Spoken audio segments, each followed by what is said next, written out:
సర్వాంతర్యామైనటువంటి దేవుడు, సర్వాధికారి అయిన దేవునికి మహిమ కలుగునుగాక. Praise the Lord. స్తోత్రం స్తోత్రం స్తోత్రం స్తోత్రం. ఈ సమయంలో దేవుని ఆరాధించుకుందాం. నెట్వర్క్ ప్రాబ్లం బట్టి లైవ్ అనేది మంచి దేవునికి స్తోత్రం కలుగునుగాక. క్రీస్తునందు ప్రియులారా, ఈ చక్కటి ఉదయకాల సమయంలో దేవుని మనం ఆరాధిస్తుండగా దేవుడు మన కన్నుల ఎదుట ఒక నూతనమైన కార్యాలు చేసేవాడుగా ఉన్నాడు. ఎందుకంటే ఆయన మార్పు లేని దేవుడు. మన జీవితాలలో మరుపురాని కార్యాలు చేయుటకు ఆయన సామర్థ్యత కలిగిన దేవుడుగా ఉన్నాడు. కాబట్టి ఈ శ్రేష్టమైన సమయంలో ప్రభుని ఆరాధిస్తూ ఉండగా, ఈ శ్రేష్టమైన సమయంలో ప్రభుని స్తుతిస్తూ ఉండగా దేవుడు మన ఎదుట తన నూతనమైనటువంటి కార్యాలు చేయుడుగాక. Praise the lord. ఈ సమయంలో దేవుని స్తుతించుకుందాం.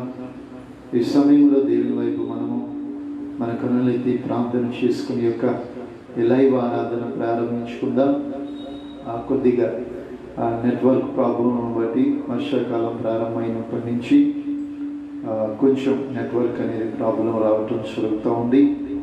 ఏదేమైనప్పటికీ ప్రభుని ఈ రీతిగా స్తుతిస్తూ ఉండగా, ప్రభుని మనం ఆరాధిస్తుండగా, మన జీవాధిపతి అయిన దేవుడు మన కనుల ఎదుట ఒక నూతనమైన కార్యాలు చేయుటకు ఆయన సామర్థ్యత కలిగిన దేవాధిపతిగా, ఆయన మనతో కూడా ఉన్నవాడు అనువాడుగా కనబరచబడుతూ ఉంటున్నాడు. అందును బట్టి ఆయన నామమునికి మహిమ, ఘనత, ప్రభావములు కలుగునుగాక. ఈ సమయంలో దేవుని ప్రార్థనతో మరొకసారి ఈ యొక్క కోరికను మనం ముందుకు వెళ్దాం. కొన్ని డిస్టర్బెన్స్ని బట్టి, కొంచెం ఆటంకాలను బట్టి లైవ్ అనేది వెనక్కి వెళ్ళటం జరిగింది.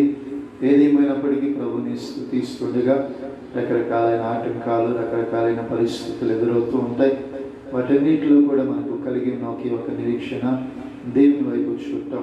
ఆయన వైపు చూస్తున్న ఏ ప్రజలను కూడా ఎక్కడ కూడా దేవుడు సిగ్గుపరచని దేవుడిగానో, అవమానపరుచినటువంటి దేవునిగానో మన ఎదుట కనపరచబడుతూ ఉంటున్నాడు. కాబట్టి ఈ శ్రేష్టమైన సమయంలో ప్రభుని స్తుతించుకుందాం, ప్రభుకి ప్రార్థన చేసుకుందాం, ప్రభు పాదముల ఎదుట మనము కనబరచబడదాం. దేవుడు మన ఎదుట తన నూతనమైన కార్యాలు చేయనుగాక. Praise the Lord. Praise the Lord. ప్రార్థన చేసుకుని కూడికను ప్రారంభించుకుందాం. సర్వాధికారి మీకు స్తోత్రాలు తండ్రి.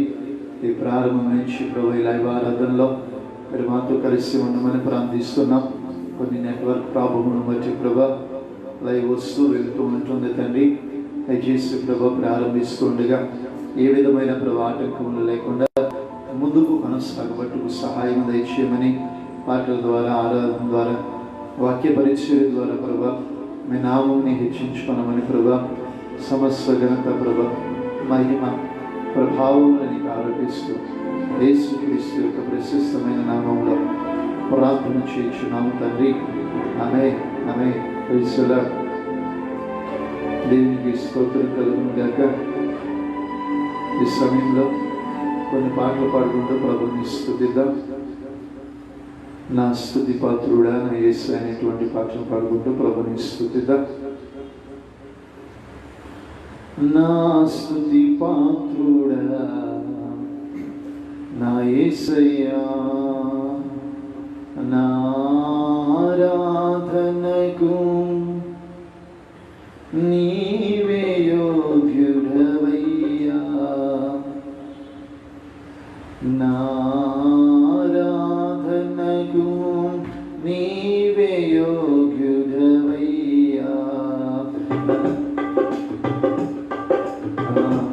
నా స్తుతి పాత్రుడా నా యేసయ్యా, నీ వాక్యమే నా పరవశము, నీ వాక్యమే నా ఆత్మకు ఆహారము, నీ వాక్యమే నా పరవశము నీ వాక్యమే ఆత్మకు ఆహారము నీ వాక్యమే పాదములకు దీపము నీ వాక్యమే పాదములకు దీపము నా స్తుతి పాత్రుడా నా యేసయ్యా నా ఆరాధనకు నీవే యోగ్యుడవయ్యా నా ఆరాధనకు నీవే యోగ్యుడవయ్యా నా స్తుతి పాత్రుడా నా యేసయ్యా నీ కృపయే నా ఆశ్రయము నీ కృపయే నా ఆత్మకు అభిషేకము నీ కృపయే నా ఆశ్రయము నీ కృపయే నా ఆత్మకు అభిషేకము నీ కృపయే నా జీవన ఆధారము నీ కృపయే నా జీవన ఆధారము నీ కృపయే నా జీవన ఆధారము నా స్తుతి పాత్రుడా నా యేసయ్యా నా ఆరాధనకు నీవే యోగ్యుడవయ్యా నా ఆరాధనకు నీవే యోగ్యుడవయ్యా నా స్తుతి పాత్రుడా నా యేసయ్యా నీ సౌందర్యము యెరూషలేము నీ పరిపూర్ణత సీయోను శిఖరము నీ సౌందర్యము యెరూషలేము నీ పరిపూర్ణత సీయోను శిఖరము నీ పరిపూర్ణత నా జీవిత గమ్యము నీ పరిపూర్ణత నా జీవిత గమ్యము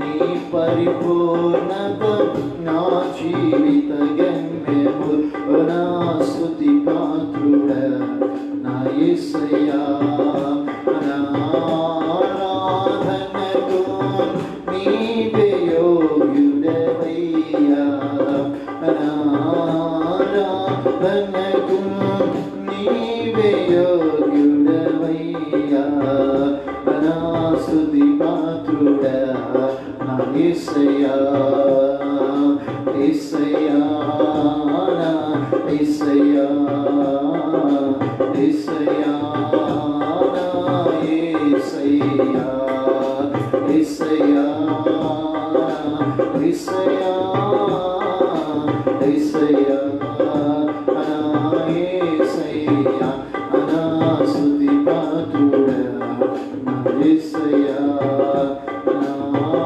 ఆరాధనకు నీవే యోగ్యుడవయ్యా నా ఆరాధనకు నీవే యోగ్యుడవయ్యా నా స్తుతి పాత్రుడా నా యేసయ్యా నా స్తుతి పాత్రుడా నా యేసయ్యా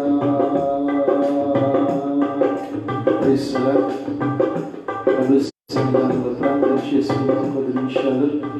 స్తోత్రం స్తోత్రం స్తోత్రం స్తోత్రం మన ప్రభా సకల ఆశీర్వాదములకు కారణభూతుడా ఈ చక్కటి ప్రభా ఈ చక్కటి ఉదయకాల సమయంలో ఈ రీతిగా మిమ్మల్ని స్తుతించుటకు మిమ్మల్ని గణపరచుటకు ప్రభా మీరు మాకు ఇచ్చిన ప్రభా ఈ మంచి తరుణాన్ని బట్టి నీకే నీ నామానికి మహిమ కలుగును గాక. ప్రైస్తలా ఈ సమయంలో మీ సన్నిధిలో ఉంచండి ప్రభా. అనేకమైన ఆటంకాల మధ్య అనేకమైన అభ్యంతరాల వచ్చే ప్రభా ఆయా దేశంలో మిమ్మల్ని ఆరాధించుకోలేని స్థితి గంటల మధ్య కూడా లైవ్ ద్వారా మిమ్మల్ని స్తుతించి ఆరాధించుకుని మాకు ఇచ్చిన ఈ శ్రేష్టమైన అవకాశం బట్టి స్తుతిస్తుండగా నీవే ఒక నూతనమైన కార్యాలు జరిగిస్తామని స్తోత్రములు స్తోత్రములు ప్రభా. ప్రైసల ప్రైసల స్తోత్రములు స్తోత్రములు ప్రభా. ప్రైసల ప్రైసల ప్రైసల యేసయ్యానికి స్తోత్రములు ప్రభా. యేసయ్యానికి స్తోత్రములు స్తోత్రములు స్తోత్రములు స్తోత్రములు ప్రభా. యేసయ్యానికి స్తోత్రములు స్తోత్రములు ప్రభా. యేసయ్యానికి స్తోత్రములు స్తోత్రములు స్తోత్రం.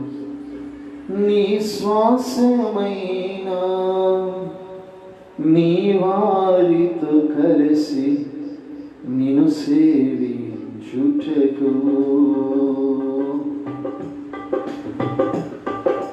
నీ శ్వాసమైన నీ వారితో కలిసి నిన్ను సేవించుటకు నీ మహిమా ప్రభావమును కిరీటముగా ధరింపచేసితివి.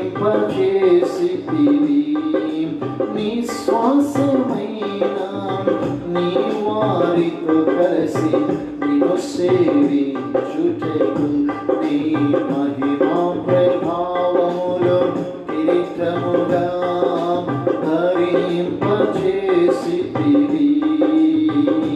శాశ్వత కాలము వరకు నీ సంతతిపై దృష్టి నిలిపి నీ దాసుల ప్రార్థనలు సఫలము చేసితివి.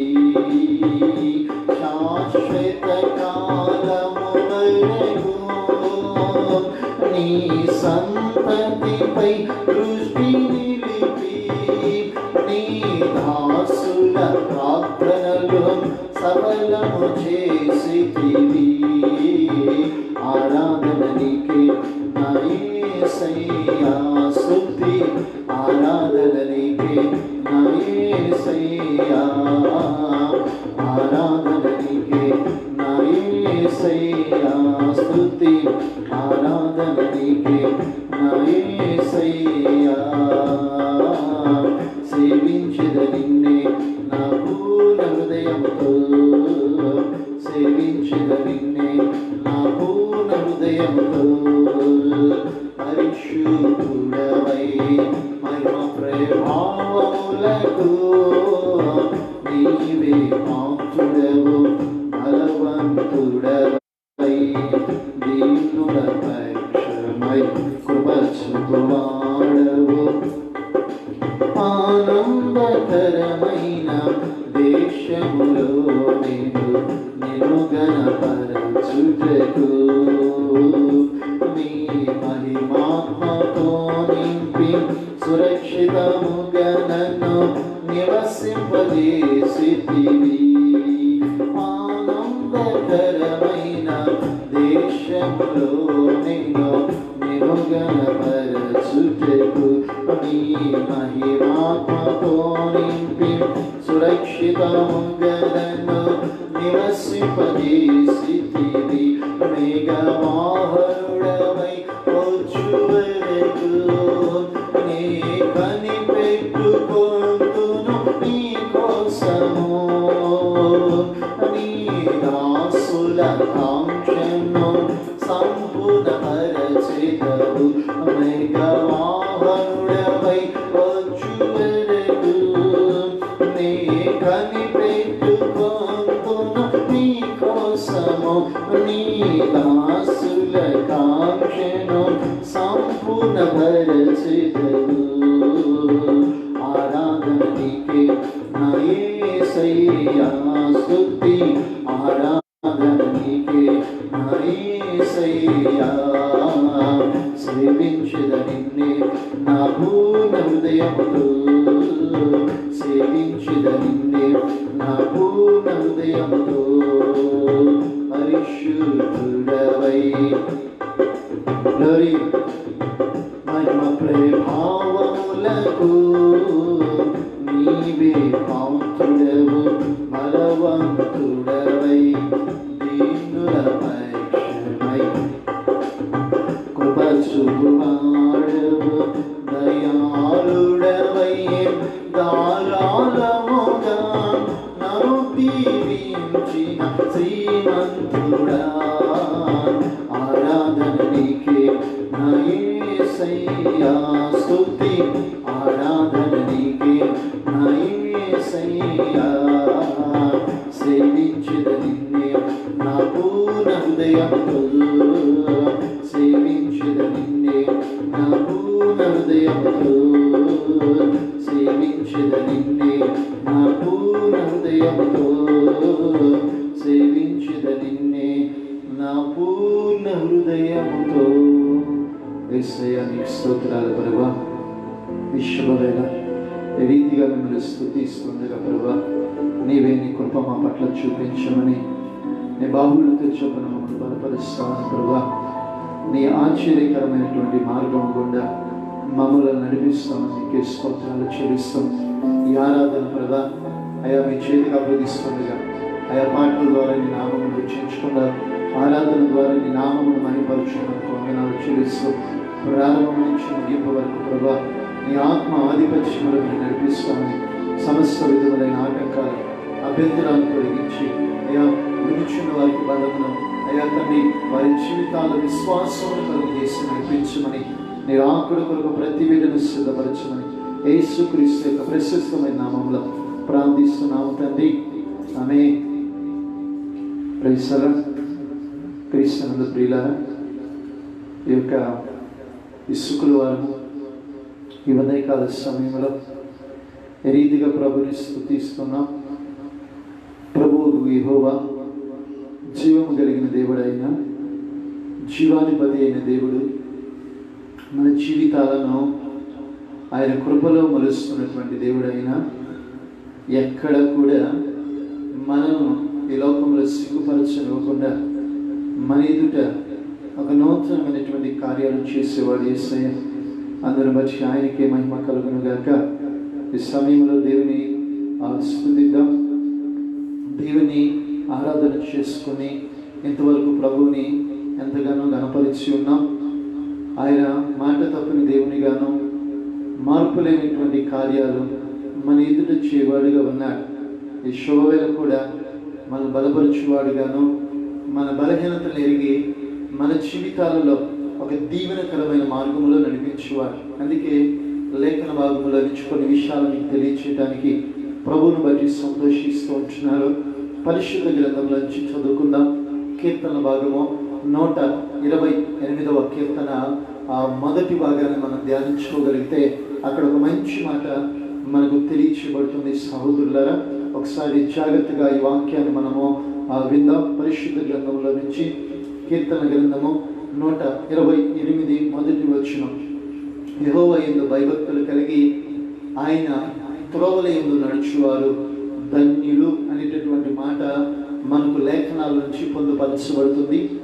దేవుని యందు భక్తి కలిగినటువంటి మన జీవితాలలో, దేవుని యందు విశ్వాసము కలిగిన మన బ్రతుకులలో దేవుడిచ్చేటటువంటి ఆశీర్వాదకరమైనటువంటి మాట కానీ ఆశీర్వాదకరమైనటువంటి పలుకును కానీ మనం చాలా జాగ్రత్తగా గమనించగలిగితే ఒక శ్రేష్టమైనటువంటి మాటను ప్రభు తెలియజేస్తూ ఉంటాడు. ఆ మాటలలో ఉన్న మకరందమును మనం ఆస్వాదించగలిగితే మన జీవితాలలో ఒక అద్భుతమైనటువంటి అనుభవాలకు మనం వెళ్ళటానికి దేవుడు కలుగు చేస్తాడు కృప. అయితే ఇక్కడ తెలియచేయబడుతున్న మాట, ఆయన త్రోవల యందు నడుచువారు ధన్యులు ధన్యులు. ఈరోజు మన విశ్వాస ప్రయాణంలో, మన భక్తి కలిగినటువంటి ప్రయాణంలో ఏ త్రోవకుండా మనము ప్రయాణం చేస్తున్నాం అనేది చాలా అవసరమై ఉన్నది. ఎందుకంటే చాలామంది నేను భక్తిగా ఉన్నాను, నేను ప్రార్థన జీవితం కలిగి ఉన్నాను, నేను విశ్వాసం కలిగి ఉన్నాను, నేను దేవుని యందు నమ్మిక ఉంచి ఉన్నాను, నేను మంచి మార్గము గుండానే వెళ్తున్నానని అనుకుంటాం. నిజమే, ఎందుకంటే మనం నడిచేటటువంటి విధానమును బట్టి మన వ్యక్తిగతానికి, మన జీవితానికి ఇది మంచిగానే అనిపిస్తుంది. అయితే ఈ జీవాధిపతి అయిన దేవుని వాక్యములో నుంచి, వాక్యము యొక్క ప్రత్యక్షతలో నుంచి చాలా జాగ్రత్తగా మనము గమనించగలిగితే ఆయన త్రోవల యందు నడుచువారు ధన్యులు అని వాక్యము సెలవిస్తుంది. అంటే ఈరోజు వాక్య స్వరూపి అయిన దేవుడు మనకు సెలవిస్తున్న మాట, మనము ఆయన త్రోవల యందు మనం నడుచుకోవాలి. ఎందుకంటే ఈరోజు ఒక్కొక్క మనిషినికి ఒక త్రోవ ఉంది, ఒక్కొక్క మనిషినికి ఒక్కొక్క నడవడిక ఉంది, ఒక్కొక్క మనిషినికి ఒక వే అనేది ఏర్పరుచుకున్నాడు. ఎందుకంటే వారికి ఇష్టం వచ్చినట్లుగా, వారి యొక్క ఆలోచనకు తగినట్లుగా, వారి మనస్సుకు నచ్చినట్లుగా ఈరోజు ప్రతి మనుష్యుడు కూడా ఈ లోకంలో ప్రయత్నం చేస్తూ ఉంటున్నాడు, జీవిస్తూ ఉంటున్నాడు. ఆ విధంగా తన జీవితాన్ని నడిపించుకుంటూ వెళుతూ ఉంటున్నారు. అంటే వారి యొక్క మార్గములలో, వారి యొక్క త్రోవల గుండా వారి జీవితాలను ఏం చేస్తుంటున్నారంటే, ఇది నాకు మేలుకరమైన మార్గం, ఇది నాకు మంచికరమైన మార్గం అని మానవుడు ఏం చేస్తున్నాడంటే తన ఆలోచన చొప్పున, తన తలంపు చొప్పున, తన ఉద్దేశము చొప్పున, తన యొక్క ఆలోచన చొప్పున ఏం చేస్తూ ఉంటున్నాడంటే నడుస్తూ ఉంటున్నారు. నిజమే, నీ ఆలోచనకు నీవు నడుస్తున్న మార్గం నీకు మంచిగా ఉంటుంది,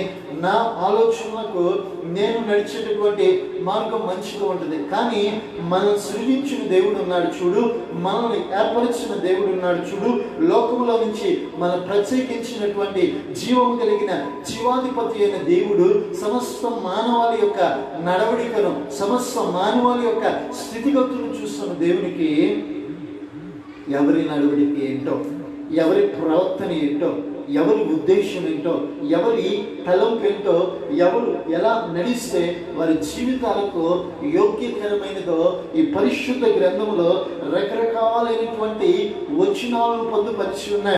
యేసుక్రీస్తు ప్రభుల వారు ఈ లోకానికి ప్రత్యక్షపరచబడక ముందు ఒక కుటుంబం ఉంది.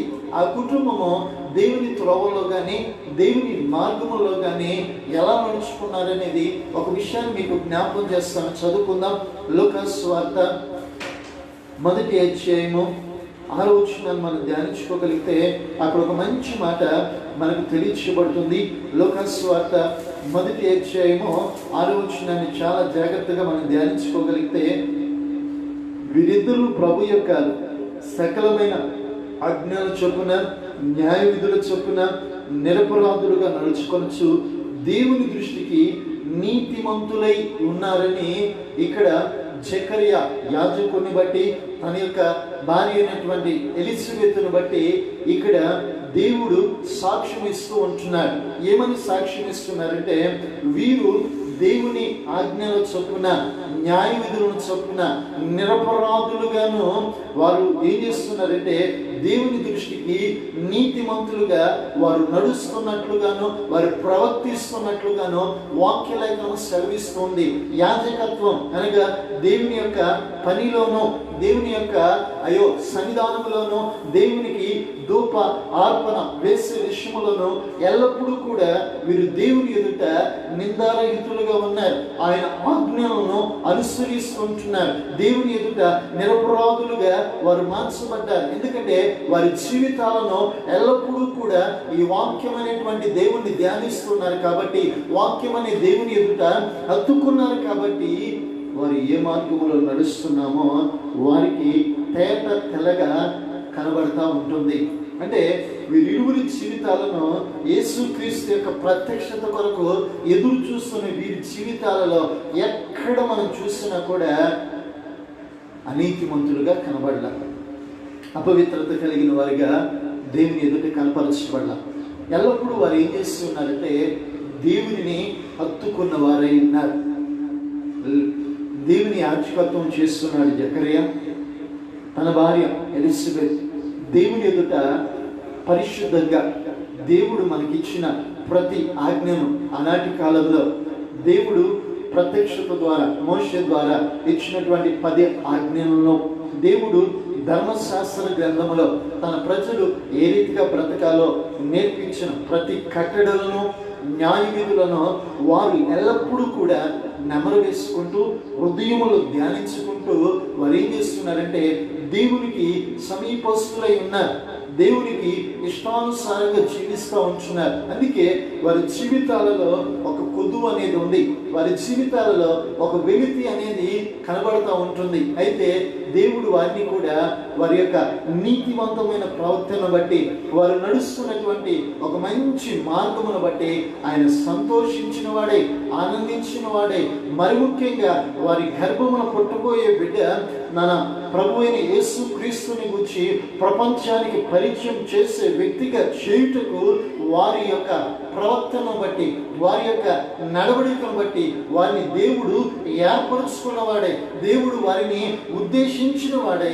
వారి గర్భములో నుంచి ప్రవక్త అయినటువంటి యోహానును దేవుడు తీసుకువచ్చినట్లుగా వాక్యలేఖనం సెలవిస్తుంది. కారణం ఏంటంటే మనుష్య కుమారుని లోకానికి పరిచయం చేయడానికి, ఆ ప్రత్యక్షత ద్వారా ప్రజలందరూ కూడా అయ్యో నాశనకరమైన మార్గముల నుంచి, పాప బంధకాల నుంచి, శపితమైన అనుభవాల్లో నుంచి వారు బయటకు తేబడటానికి మార్గమును సరళము చేయవాడిగాను, మార్గమును సిద్ధపరచువాడిగాను వారి గర్భములో నుంచి దేవుడు యోహాను ఇచ్చినట్లుగా లేఖన భాగం సెలవిస్తుంది. అంటే వారు దేవుని న్యాయ విధుల్లో నడుచుకున్నప్పుడు, వారు దేవుని యొక్క ఆజ్ఞల చొప్పున నడుచుకున్నప్పుడు, వారు దేవుని దృష్టిలో నీతిమంతులుగా ఆయన త్రోవల్లో నడుచుకున్నప్పుడు దేవుడు వారికి కొదువైనటువంటి పరిస్థితి అనగా బిడ్డలు లేనటువంటి స్థితిని గమనించి వారి గర్భములో నుంచి వచ్చేవాడు సృష్టికర్తను స్మరించడానికి, సృష్టికర్తను ప్రపంచానికి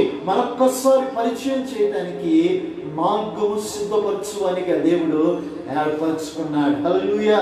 అంటే ఆయన త్రోవల గుండా నడిచిన వారందరి జీవితాలు కూడా కొద్దువైనవి ఏవైతే ఉన్నాయో, లోటైనవి ఏవైతే ఉన్నాయో, వేదనకరమైన పరిస్థితుల మధ్య ఎవరైతే నడిపించబడుతున్నారో వాటన్నిటిని ఎరిగిన దేవుడు ఒకరోజు ఆ కొదువులు మన జీవితంలో లేకుండా, లేమి అనేది కనబడకుండా సమృద్ధి కలిగినటువంటి మార్గముల గుండా నడిపించేవాడు యేసయ్య. అందరి బట్టి దేవునికి మహిమ కలుగును గాక. క్రీస్తునందు ప్రియులారా, ఈ సమయంలో మరొక మాటను మీకు తెలియచేయడానికి ప్రభువును బట్టి నేను ఇష్టపడుతూ ఉంటున్నాను. అదే కాకుండా వాక్య భాగముల నుంచి మనం ఆలోచన చేసుకోగలిగితే ఈరోజు చాలామంది ఏం చేస్తూ ఉంటున్నారంటే వారికి ఇష్టం వచ్చిన త్రోవలు గుండా ప్రయాణమై కొనసాగుతూ ఉంటున్నారు.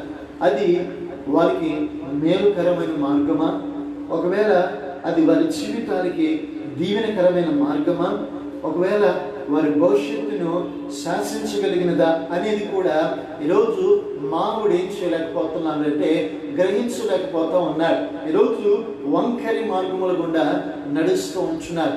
దుర్మార్గత కలిగిన మార్గముల గుండా మానవుడు నివసిస్తూ ఉంటున్నాడు. పాడు చేయు మార్గముల గుండా సంచరిస్తూ ఉంటున్నాడు. మానవుడు అయ్యో ఈ లోకములో నశించిపోయేటటువంటి మార్గము గుండా త్వరితముగా ప్రయాణం కొనసాగిస్తూ ఉంటున్నాడు. అయ్యో ఇది తప్పు అని తెలిసి కూడా దానిలోనే మానవుడు నిలిచి ఉన్నాడు. ఇది దేవునికి అయ్యో ఇష్టమైనది కాదని తెలిసి కూడా అయ్యో మానవుడు అక్కడే నిలిచి ఆ వంకరి త్రోవల గుండా, ఆ వంకరి మార్గముల గుండా ప్రయాణాన్ని కొనసాగిస్తున్నాడు. నీతివంతమైన మార్గాన్ని, నిజాయితీ కలిగిన పరిశుద్ధమైన దేవుని మార్గమును విడిచిపెట్టిన వాడే, లోకమును ప్రేమించిన వాడే, లోక ఆశలను ప్రేమించిన వాడే, లోకమును హత్తుకున్న వాడే, లోకములో ఉన్న అయ్యో ధనములకు, లోకములో ఉన్నటువంటి వ్యామోహాలకు, లోకములో ఉన్న రకరకాలైనటువంటి పరిస్థితులకు ఆకర్షించబడిన వాడే, సత్యమైనటువంటి మార్గములో నడవకుండా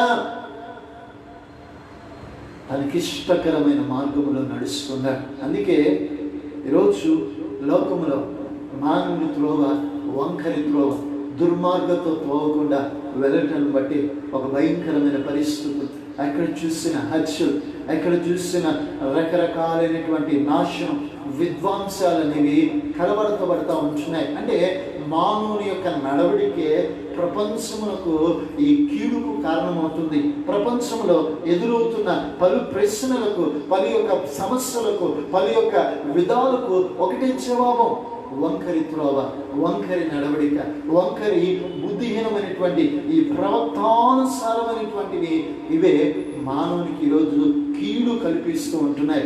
ఈ రాత్రి, ఈ ఉదయకాల సమయంలో దేవుని యందు ప్రియులైన వారులారా, మనం నడవవలసిన త్రోవ ఏ త్రోవ అంటే జీవాధిపతి అయినటువంటి మన యేసుక్రీస్తు యొక్క త్రోవలకుండా నడవాలి. ఆయన లోకములో ఉన్నప్పుడు ఒక మాట అంటున్నాడు, నేనే మార్గమును, నేనే సత్యమును, నా ద్వారానే తప్ప తండ్రి యొద్దకు ఎవరు కూడా వెళ్ళలేరు, నా మార్గమునే మీరు వెంబడించాలని దేవుడు చెప్పినప్పుడు, ఈరోజు మనుష్యుడు తనకిష్టానుసారమైన ఒక త్రోవను వేసుకుని ఆ త్రోవ గుండానే ప్రయాణం అవుతున్నాడు. ఎందుకు అంటే తన మనస్సుకు నచ్చినట్లుగా, తన కుటుంబస్తులకు నచ్చినట్లుగా, తన వారికి నచ్చినట్లుగా ప్రవర్తిస్తున్నాడు. కానీ సృష్టికర్త అయిన దేవునికి నచ్చినట్లుగా, సృష్టికర్త అయిన దేవునికి ఇష్టం వచ్చినట్లుగా, సృష్టికర్త అయినటువంటి దేవునికి వాక్యానుసారమైన నడవడిక మానవుడు కలిగి ఉండటం. అందుకే ఈరోజు అనేకమైన పరిస్థితుల మధ్య సమాధానం లేకుండా మానవుడు నడుస్తూ ఉంటున్నాడు. ఈరోజు నీ ఇంటిలో ఉంటే నీవు నీ ఇంట హృదయపూర్వకముగా యథార్థపూర్వకంగా నడుచుకోవాలి. అలాగే దేవుడు మనకిచ్చిన ప్రతి కట్టడలను, దేవుడు మనకిచ్చిన ప్రతి దేవుని వాక్యమును హృదయములోనికి తీసుకోవాలి. ఇక్కడ జకరియా, ఎలిజబెతు సమస్త విధములైన కట్టడలను, న్యాయ విధులను, అదే కాకుండా వారు దేవుని దృష్టికి నీతిమంతులుగా తీర్చబడ్డాడు. యాజకత్వం జరిగిస్తూ ఉంటున్నాడు. దేవుని ఎదుట వాగ్దానాలు చేత పట్టుకుంటున్నాడు. అతడు అప్పటికే కొదువు కలిగిన వాడే, వయస్సు అనేది ఎక్కువ అయిన పరిస్థితి కలిగి ఉన్నారు, లోటులతో ఉన్నారు, వేదన కలిగి ఉన్నారు. కానీ దేవుడు వారిని ఏం చేశాడంటే జ్ఞాపకం తెచ్చుకున్నాడు. ఎందుకంటే సకల ఆజ్ఞలు చొప్పున ఒక ఆజ్ఞను విడిచిపెట్టలేదు.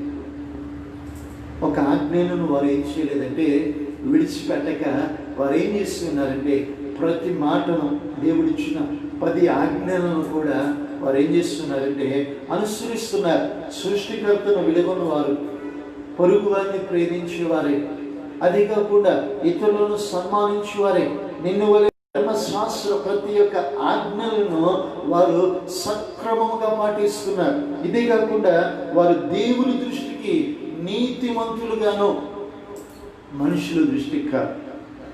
మనుషులు చాలామంది ఏం చేస్తుంటారంటే ఒకవేళ తన పై వారికి, తన మీద అధికారం చేసే వారి దృష్టికి ఇష్టలు అనిపించుటకు పనులు చేస్తూ ఉంటారు.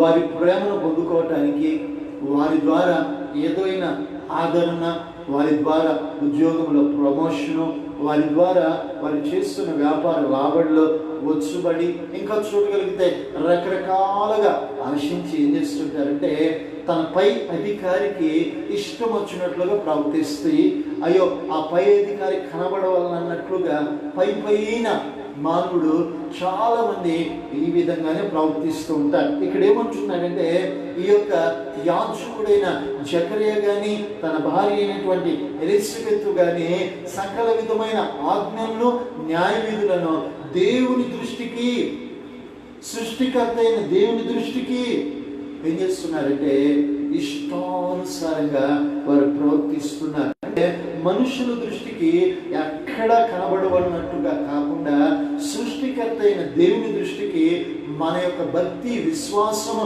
కనపరచబడవాలన్నట్లుగా వారు ఏం చేస్తున్నారంటే ప్రవర్తిస్తూ ఉంటున్నారు. ప్రియుడా, దేవుని బిడ్డ, ఈ చక్కటి ఈ యొక్క మధ్యాహ్న సమయంలో ఒకవేళ నీవు నడుచుకున్నటువంటి విధానంలో ఎక్కడైనా నేను చూస్తున్న సేవకుడినో, నేను చూస్తున్న ఎదుట భక్తి కలిగిన వ్యక్తికి ఇష్టానుసారంగా ప్రవర్తించడానికి నువ్వు జీవించావనుకోండి, అది నీకు క్షేమకరమైనది కాదు, అది నీ జీవితానికి ఆశీర్వాదకరమైనది కాదు. ఎందుకంటే ఈ భూమిని సమస్త నిర్మాణకుడైన దేవుడు ఉన్నాడు చూడు, ఆయన నిన్ను ఎల్లప్పుడూ కూడా ఆయన చేతుల్లో చెక్కుకున్నాడు. ఆయన నీ కొరకు బలి అర్పించాడు. ఆయన గాయముల్లో ఎల్లప్పుడూ కూడా నిన్ను నన్ను కనులారా చూస్తున్నాడు. ఆయన దృష్టికి మనం ఎలా ఉండాలంటే ఇష్టముగా జీవించాలి. ఆయన దృష్టిలో ఆజ్ఞానుసారంగా నడుచుకోవాలి. ఎప్పుడైతే ఆయన త్రోవల గుండా మనం వెళ్ళగలుగుతామో, ఆయనని ఎప్పుడైతే మనం వెంబడించగలుగుతామో, యోహానులో అంటాడు కదా 10వ అధ్యాయంలో, నా గొర్రెలు నా స్వరము విని నన్ను వెంబడిస్తాయి, నన్ను అనుకరిస్తాయి, నన్ను వెంబడించి నడిపించబడతాయి. అపోస్తలుడైన పౌలు అంటున్నాడు, ఇదిగో నేను క్రీస్తుని పోలి నడుచుకుంటున్న ప్రకారము మీరు కూడా నన్ను పోలి నడుచుకునుడి అంటున్నాడు. ఈరోజు ఎంతమంది దేవుని పోలి నడుస్తున్నారు ఒకసారి గమనించారు. ఎంతమంది ఆయన త్రోవల గుండా వెళ్తున్నారు. ఈరోజు లోకంలో ఒక హీరో ఒక డ్రెస్ వేసాడంటే, ఒక హీరో ఒక బైక్ కొన్నాడంటే, ఒక హీరో ఏదో ఒకటి చేశాడంటే వారిని చూసి చాలామంది వారు వెళ్ళే మార్గం గుండా వెళ్తారు కానీ అది మేలుకరమైనదిగా చేస్తారు. కానీ అది వారికి ఏదో ఆ వ్యక్తి చేశాడు కదా అన్నట్లుగా. ఈరోజు ఆ విధంగానే లోకంలో ప్రతి మానవుడు కూడా ప్రవర్తిస్తూ ఉంటున్నాడు. అంటే లోకంలో ఉన్న ఒక వ్యక్తిని, అనగా మానవ సంబంధమైన వ్యక్తిని వెంబడిస్తూ ఆ వ్యక్తి ఎలా నడుచుకుంటున్నాడో అలాగే నడుస్తూ ఉంటారు. ఎందుకంటే ఆ వ్యక్తి వల్ల నేను కనపరచబడాలి. ఈరోజు యేసు క్రీస్తు నీ కొరకు నా కొరకు ప్రాణం పెట్టాడు. అదిగో ఆ నటించేవాడు ప్రాణం పెట్టల, నీకు పెట్టేవాడు ప్రాణం పెట్టల, నీ మీద ప్రేమ చూపించేవాడు ప్రాణం పెట్టల. ఈ లోకంలో రకరకాలుగా నీ కొరకు మాట్లాడేవాడు ఎవ్వరు కూడా ప్రాణం పెట్టల. నీ కొరకు ప్రాణం పెట్టిన వాడు, నువ్వు నలిగి ఉన్న వేళ, కృంగి ఉన్న వేళ, నువ్వు పడిపోయిన వేళ నిన్ను హత్తుకున్నవాడు యేసుక్రీస్తు ప్రభువు వారే. ఆయనను అనుసరించి మనం నడుచుకోవాలి.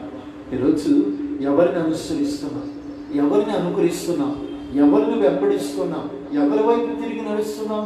పౌలు అంటున్నాడు, నేను క్రీస్తుని పోలి నడుచుకున్నా. నిజమే, తన అతిశయోక్తిని బట్టి కావచ్చు, తన అతిశయాన్ని బట్టి చెబుతున్నాడు. నిజమే, తన యొక్క నడవడికలో రకరకాలైన పరిశ్రమలు వచ్చాయి, పలు ఇబ్బందులు వచ్చాయి, పలు సమస్యలు ఎదురయ్యాయి, పలు కన్నీటిలో కూడా ప్రయాణం కొనసాగింది. ఎక్కడైనా సమస్యను చూచి విడిచిపెట్టాల యేసుని, సమస్యను చూచి యేసుని విడిచిపెట్టాల.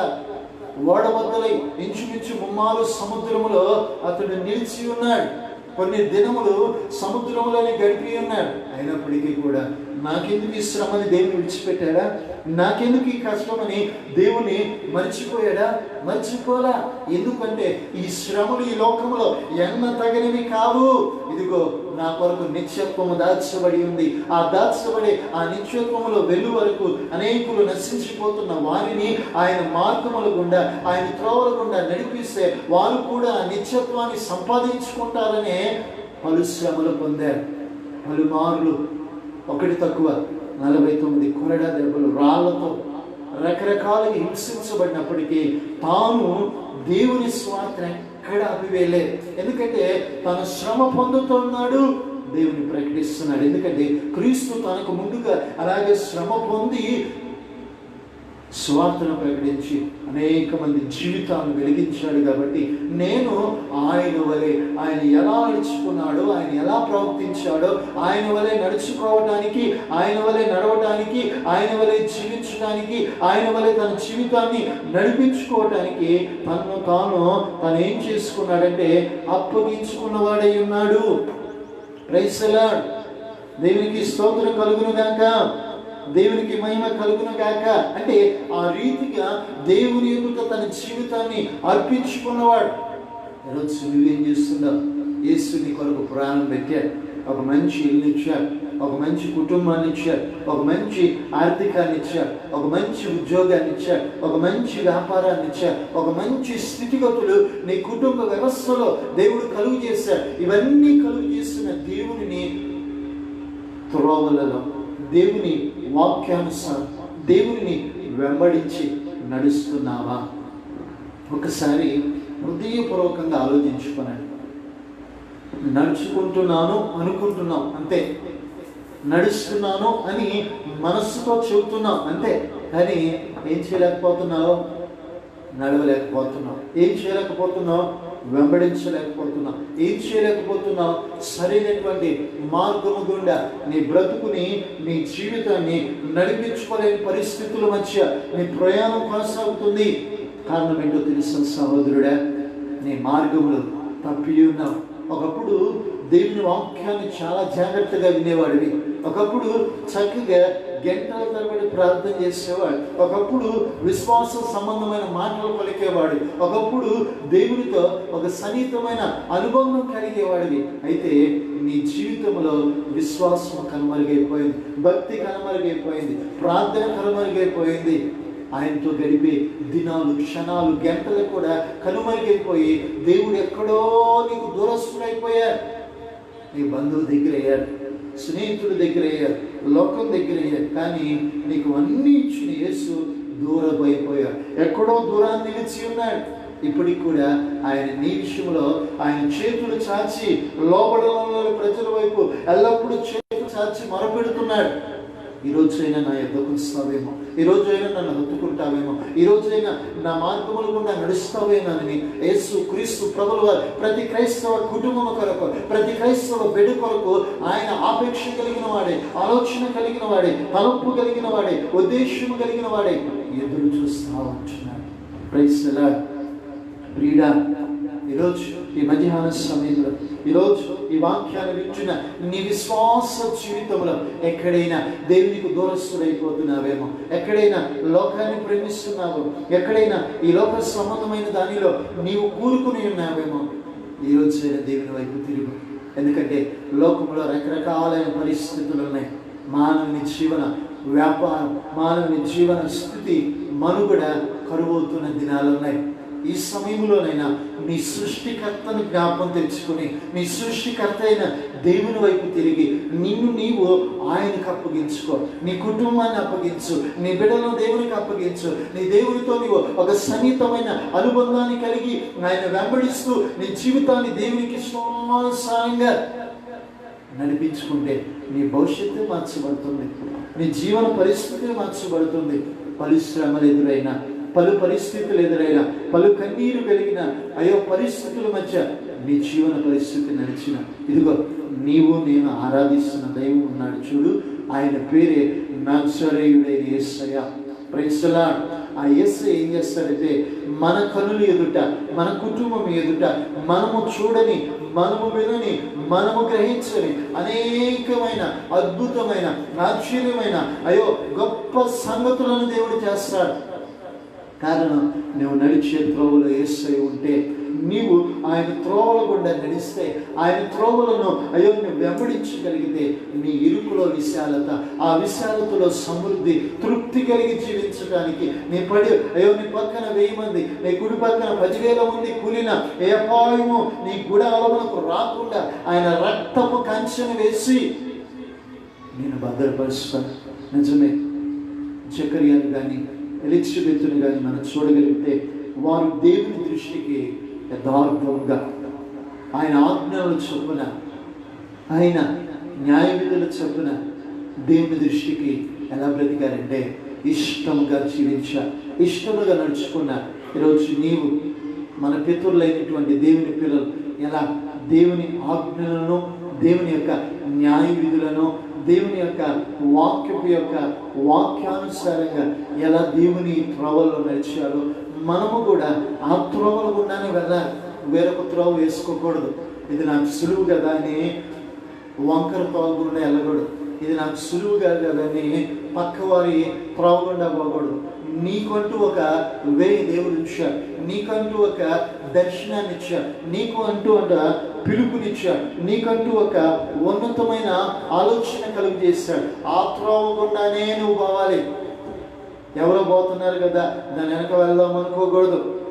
ఎవరో భక్తి చేశారని ఆ వారి వల్లే చేసావనుకో, ఆ భక్తి నేను పరలోకాన్ని తీసుకెళ్ళదు. నీ భక్తి నిన్ను తీసుకెళ్తుంది, నీ విశ్వాసమే తీసుకెళ్తుంది, నీ పరిశుద్ధతే ప్రభు ఎదుటి నిలబడుతుంది. మనుషులను చూసి మోసపోకూడదు. మనుషులను చూసి వారిని వెంబడించి వారిలో ఉన్నారు కాబట్టి నేను ఎలా అయినా ఉండొచ్చు అనుకోకు.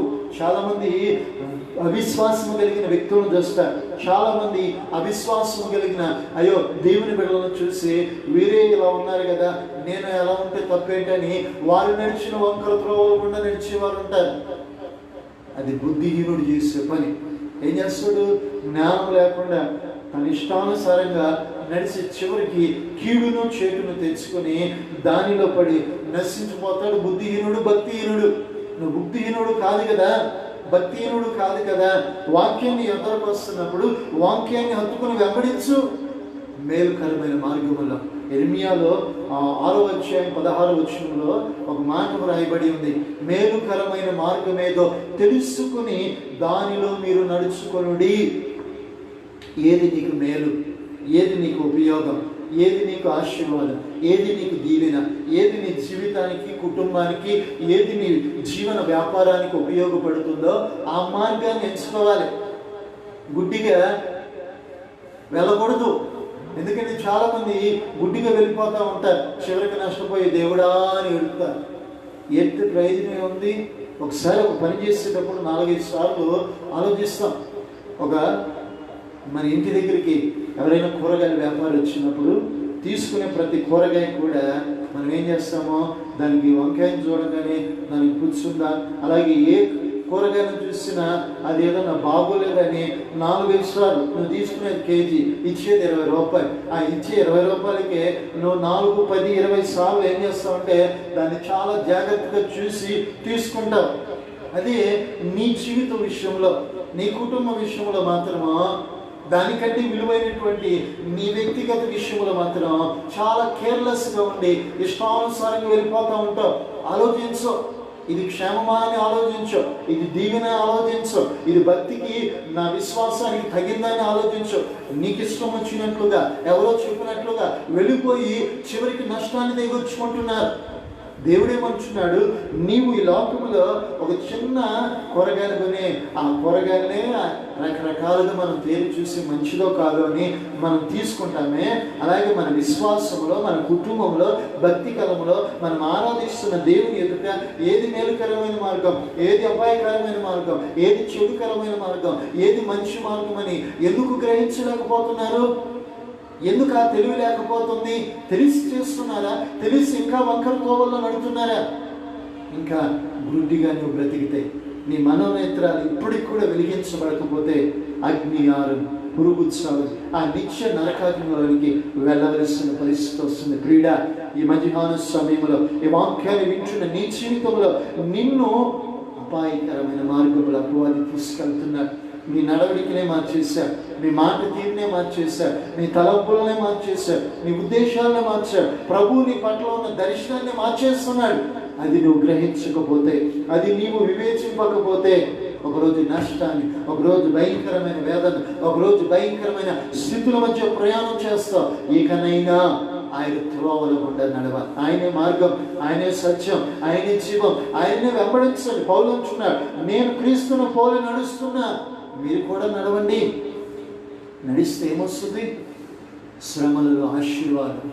మనం ఏదైతే ఆశిస్తున్నామో ఆ ఆశించినది మన జీవితాల్లో యోగ్యకరంగా చేయడానికి దేవుడు అవకాశం ఇస్తాడు. కాబట్టి ఆయన్ను వెంబడించడానికి నీ మనస్సును నిలుపుకో. సొలొమోను అంటున్నాడు, రాజు రాజ్యాన్ని, పట్టణాన్ని పట్టుకున్నట్టు కంటే తన మనస్సును పట్టుకునేవాడు ధన్యుడు. ఈరోజు మానవుడు అన్నీ పట్టుకుంటాడు, బంగారాన్ని ఏది చేయాలని చేస్తాడు, కానీ ఈ మనస్సును మాత్రము స్వాధీనపరచుకోడు. ఎందుకంటే ఈ మనస్సుకు ఆలోచన, కోరికలు ఎక్కువ, ఆశలు ఎక్కువ, తలంపులు ఎక్కువ. వాటిని స్వతంత్రించుకోవటానికే ఏం చేస్తూ ఉంటాడంటే నడుస్తూ ఉంటాడు. చివరికి అపాయంలో పడిపోయి, కృంగిపోయి, కన్నీరు గాచి, వేదన పడి ఏమైంది నాకు ఈ పరిస్థితి అని బాధపడవలసిన పరిస్థితి. ఈరోజు వాక్యం విన్నాకైనా నీవు ఆయన త్రోవల గుండా నడిచి, నీవు ఆయన మార్గముల గుండా నడిచి, నీవు ఆయన ఇష్టానుసారంగా నడిచి, ఆయన కృప కలిగినటువంటి దేవుని సన్నిధానంలో దేవుని కృప పొందుకోవాలని దేవుని సేవకునిగా మీ మీద వాక్యమును బట్టి తెలియజేస్తున్నా. కాబట్టి ఈ మధ్యాహ్న సమయంలో ఆయన త్రోవల గుండా నడిచిన ఎలిజబెత్, జకర్యా దేవుడు జ్ఞాపకం తెచ్చుకుని వారి జీవితంలో పిల్లల లేక బాధపడుతుంది. దేవుని కుమారుని అనుగ్రహించడమే కాకుండా మన ప్రభు అయిన యేసుక్రీస్తు యొక్క మార్గములను సిద్ధపరిచేటటువంటి వ్యక్తిగాను, సరాలు చేసే వ్యక్తిగా ఆ వ్యక్తి లోకానికి వచ్చాడు. ఒక దివ్యకరమైన వెలుగుగా లోకానికి ప్రజ్వలింపచేయబడ్డాడు యోహాను.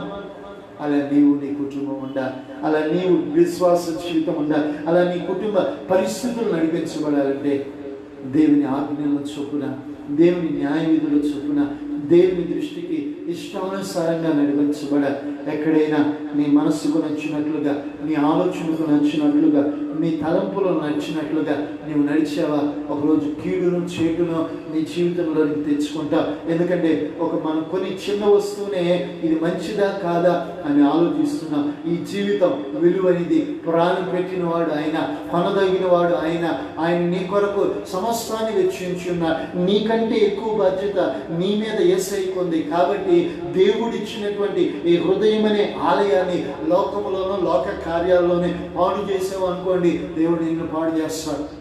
ఎందుకంటే ఇది దేవుని ఆలయం, ఇది దేవుని యొక్క నిలయం. దీన్ని మనుషుల కొరకు, లోకం కొరకు ఉపయోగించావా, నష్టపోతాం, కీడును తెచ్చుకుంటాం. అదే దేవుడిచ్చిన ఈ జీవితాన్ని దేవుని కొరకు వెచ్చించి, దేవుని సన్నిధానంలో ప్రార్థించి, విశ్వాసములను భక్తిలోను నువ్వు నడిపించబడితే నీ గమ్యం ఆశీర్వాదం, నీ గమ్యం పరలోకం, నీ జీవితం ధన్యకరం. నువ్వు అడుగుపెట్టిన ప్రతి స్థలంలో దేవుని కృపను పొందుగాక. ప్రార్థన చేసుకుందాం. దయచేసి ప్రతి ఒక్కరు కూడా లైవ్ ద్వారా ఏకీభవిస్తున్న ప్రతి ఒక్కరు కూడా దేవుని సన్నిధానంలో దేవుని ప్రార్థన చేసుకుని ముందుకు వెళ్దాం. Praise the Lord. దేవునికి స్తుతి స్తోత్రము. దయచేసి ప్రతి ఒక్కరు కూడా ప్రభువా మీకే స్తోత్రములయ్యా. ఈ చక్కటి ప్రభా ఈ మధ్యాహ్న సమయం లైవ్ ద్వారా నీ త్రోవలందు నడిచేవాడిని. ఈరోజు మానవుడు నీ త్రోవను విడిచి త్రోవ తప్పిన వాడే నడుస్తున్నా, వంకరి త్రోవలో నడుస్తున్నా, గుడ్డిగా నడుస్తున్నా. అయ్యా, తను కొనేటటువంటి కూరగాయలే, తను కొనేటటువంటి ఒక చిన్న వస్తువుని 4-5 సార్లు చూస్తున్నాడే, కానీ తన జీవితాన్ని మాత్రం నేను ఏ మార్గము కూడా నడుస్తున్నానని ఎక్కడ కూడా ఆలోచన చేయడం లేదు. ఇది నా కుటుంబానికి మేలుకరమా, నా పిల్లలకు ఆశీర్వాదకరమా, ఇది నా భవిష్యత్తుకు ఉపయోగకరమా అనేది యోచన చేయకుండా కీడులో పడిపోతున్నాడయ్యా. ఈరోజు నుంచైనా ఈ వాక్యం విన్నాకైనా వారి బ్రతుకును మార్చుకోవటానికి, వారి స్థితిగతులను మార్చుకోవటానికి, వారి జీవితాలలో ఒక నూతనమైనటువంటి పరిస్థితులు గుండా నడిపించుకోవటానికి మరి కృప చూపించమని, ఈ వాక్యమును బట్టి వారిని స్థిరపరచుకోవటానికి సహాయం తెచ్చమని. ఇకనైనా ప్రభా, ఆనాడు జకరియా నిలిచిపెట్టి అలా నీ ఎదుటి యథార్థంగా ప్రవర్తించి వారు ఏవైతే కొదువుగా కుమారుడు లేక కుమార్తె లేక బాధపడుతున్నప్పుడు వారి కొదువును తెచ్చి నిన్ను గూర్చి లోకానికి ప్రకటించి ఒక సారథిగా యోహాను చేసినట్లుగా మీ బిడ్డలను కూడా అట్టి కృప దయచేయండి. మరి ముఖ్యంగా వారి కొదువుల అక్రతలను తెచ్చి వారిని ఎదుట సత్తువు కలిగిన వారిగా మీరే నిలవబెట్టమని, క్రీస్తు యేసు మహదేశ్వరంలో వారి అక్రతలు కూడా తీర్చబడుటకు సహాయం చేయండి. మరి ముఖ్యంగా ప్రభా, నడిచిన దినముల నుంచి తండ్రి వాతావరణ ప్రాబ్లం బట్టి నెట్వర్క్ అనేది సరిగా రాలేక లైవ్ అనేది ముందుకు కొనసాగిన పరిస్థితి ఉంది. ఏదేమైనప్పటికీ ప్రభా, ఈ రీతిగా మిమ్మల్ని స్తుతించడానికి, ఆరాధించుటకు ప్రభా మీరు చూపిన కృపను బట్టి మిమ్మల్ని స్తుతిస్తూ ప్రారంభం నుంచి ఇప్పటి వరకు మీరు మాతో కూడా ఉన్నందుకు మీకే స్తుతులు స్తోత్రాలు చెల్లిస్తూ ఈ లైవ్ ద్వారా ఎవరైతే వీక్షిస్తున్నారో వారికి, వారి కుటుంబాలకు దీవెనకరంగా, ఆశీర్వాదకరంగా, మేలుకరంగా ప్రభా వారు ఉండుటకు సహాయం చేయమని సమస్త ఘనత, మహిమ, ప్రభావం మీకు ఆరోపిస్తూ యేసు నామములో ప్రార్థిస్తున్నాము తండ్రి. ఆమేన్. Praise the Lord. అందరికీ ప్రభు పేరిట వందనాలు. ఈ ఉపవాస ప్రాంతంలో ఇంతవరకు ప్రభుని ఆరాధించాం. 12 గంటలకే ప్రారంభించాం. అయితే ఒకసారి లైవ్ వస్తూ నెట్వర్క్ ప్రాబ్లం బట్టి కట్ అవ్వడం జరిగింది. ఇలా 2 సార్లు కట్ అయింది. ఏదేమైనప్పటికీ దేవుడి సహాయం బట్టి రీతిగా వాక్యాన్ని అందించడానికి దేవుడు చూపిన కృపను బట్టి దేవునికి స్తుతి కలుగును గాక. అదే కాకుండా ప్రియులారా, దేవుడి వాక్యాన్ని వింటున్న మీరు మీ ప్రార్థన అవసరాలు ఏమైనా ఉంటే మీరు మాకు మెసెంజర్ ద్వారా, ఫేస్బుక్ ద్వారా, అదే రీతిగా యూట్యూబ్ ద్వారా మీరు మాకు తెలియచేయండి. మేము మీ కొరకు ప్రార్థన చేస్తాం. మీ ప్రార్థన అవసరాల కొరకు మా యొక్క ఫోన్ నెంబర్ కూడా మీకు ఇవ్వడం జరిగింది. ఆ నెంబర్ని దయచేసి మీరు జాగ్రత్తగా ఉంచుకొని మీ అక్కడికలు తెలియచేయండి. దేవుని కృపను పొందుకోవాలని తెలియజేస్తూ నా మాటలు ముగిస్తూ దేవుడు మీకు క్షేమం కృపను దయచేయను గాక. ఆమేన్. Praise the lord.